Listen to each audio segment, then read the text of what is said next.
Last Friday, June 10th, 2011, I was able to get on the Sean Hannity radio show again and slam him for his coverage, or lack of coverage really, his gatekeeping of the Bilderberg group, as he's done year after year, or he just plays dumb and doesn't know anything about it. Shortly after my call, he posted on Twitter, "It's always fun when callers call me a lying gatekeeper. What gate am I keeping?" Well, Sean, you're preventing the public from learning about the Bilderberg group and their importance.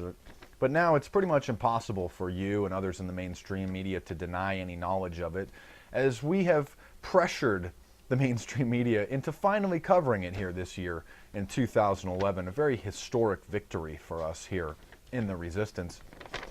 It's also interesting to note that after my call, here's the call, by the way, in case you missed it.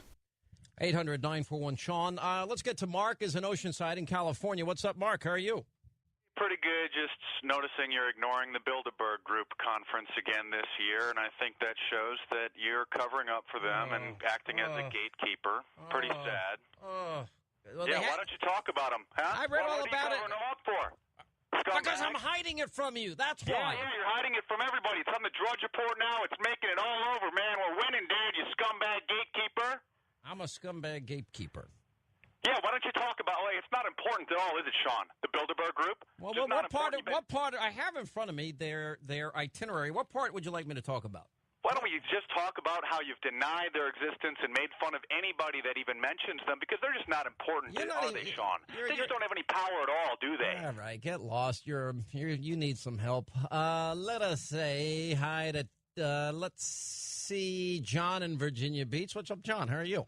I noticed his producer, Alicia Krause, tweeted, "A new crazy to block. Mark Dice, 9/11 truther and lying caller. Also called Sean Hannity a gatekeeper. Ha ha ha." Well, yeah, I don't think it's that funny, considering you're working for a propagandist gatekeeper for the establishment that he claims to fight. And then later she posted a tweet, he's a 9/11 truther, Bohemian Grove conspiracy theorist. Yeah, because it's just a conspiracy theory, right? That the Bohemian Grove has their meeting that's going on every year, and they're doing these bizarre, satanic, mock human sacrifice rituals. I mean, that's normal. That's something that you might want to talk about on a big political radio show, right? Of course, but Sean Hannity doesn't do that, of course, because as soon as he signed that contract, whether he was aware of this or not, it stole his ability to tell the truth. So I kind of feel sorry for him, for you, Sean. I mean, how terrible is that? Even if you are a good guy, you've signed that contract to make tens of millions of dollars, and now you can't tell the truth. Well, you know what? I can, and I'm doing my best, unlike you. So then I had this Twitter conversation with Sean's producer, Mrs. Krause, and I said, "Hey, you should have me on your show. Just let's talk about this. This is time now to have me on the show." And she responded, "I might have considered that if you contacted us like normal guests and didn't lie to my call screener." Well, I can't believe you're playing this card. Well, I would have considered you. Really? You would have considered having me as a guest? I don't think so. So I said, "Hey, I will stop calling into your show for 6 months if you have me on as a guest. If you have me on on the television show for more than a few minutes, I actually won't call Sean Hannity for a year. How about that? I want to consider that." And then she's, I might have considered that. If you would have sure, really, yeah, they would have considered having me as a guest. And then she goes on to say in another tweet, "I don't care how often you call. Just don't lie about what you're going to talk about. You're free to call as often as you want." Really? So I can call and tell the screener that I have a question for Sean about the Bilderberg Group or the Bohemian Grove, and he's going to let me on? That's hilarious. I'm going to try that sometime. That's what I'll do next time.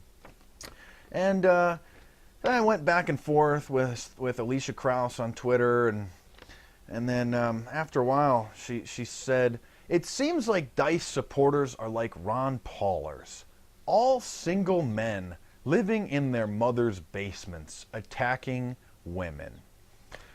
Well, she said that, obviously revealing her opinions of Ron Paul and Sean Hannity's opinions of Ron Paul. If his producer can publicly state that, just insulting Ron Paul and his supporters like that, kind of gives you an inside view into how they feel about this champion of liberty, this constitutional scholar, really. It's really too bad. Shows you're towing the establishment's line. And so sad. I apologize if some of my Twitter followers said some mean things to you, Mrs. Krause, but I'm sure that you understand the power that Sean Hannity has, the responsibility that he has to educate his audience about the Bilderberg group.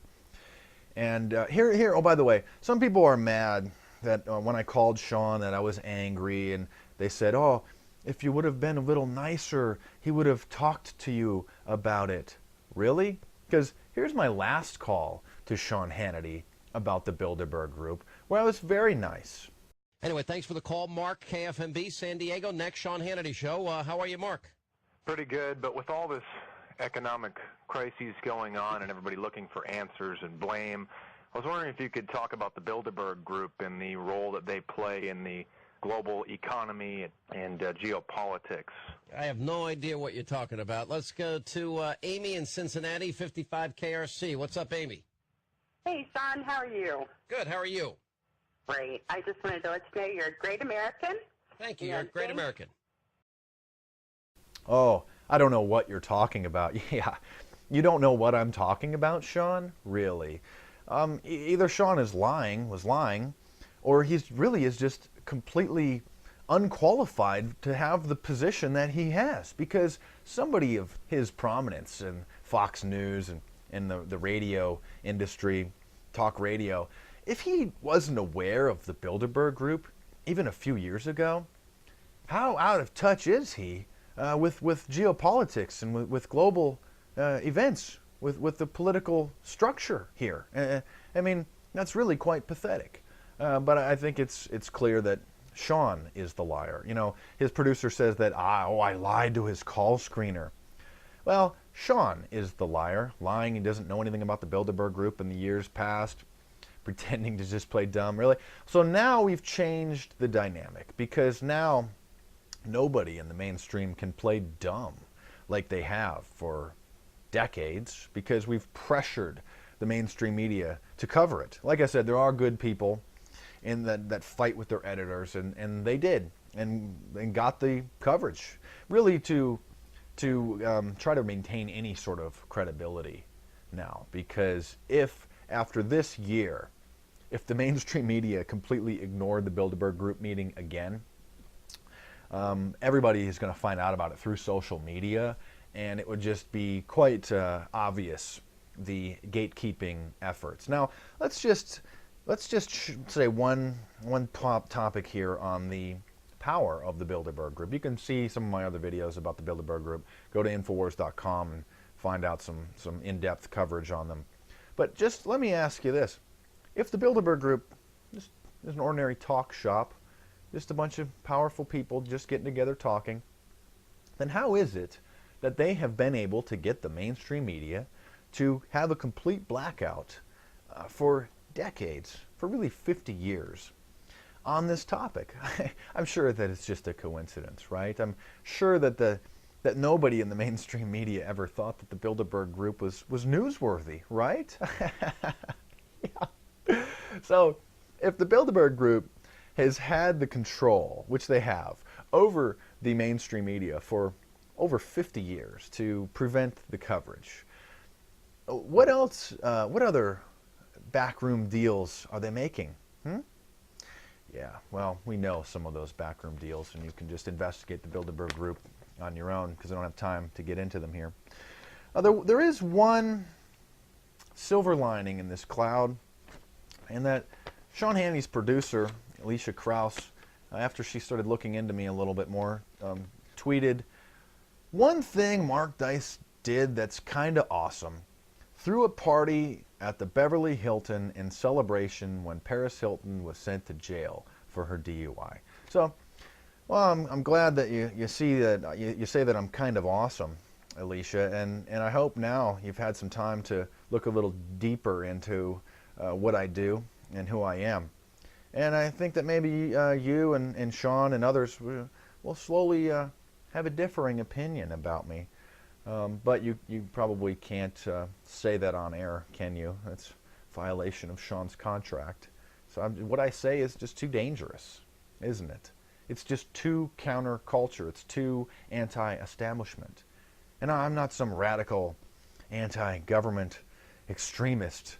I'm sorry if I just talk about the news that the mainstream media doesn't cover. You know, too bad. It's, I am the new media. So I'm Mark Dice with the Resistance.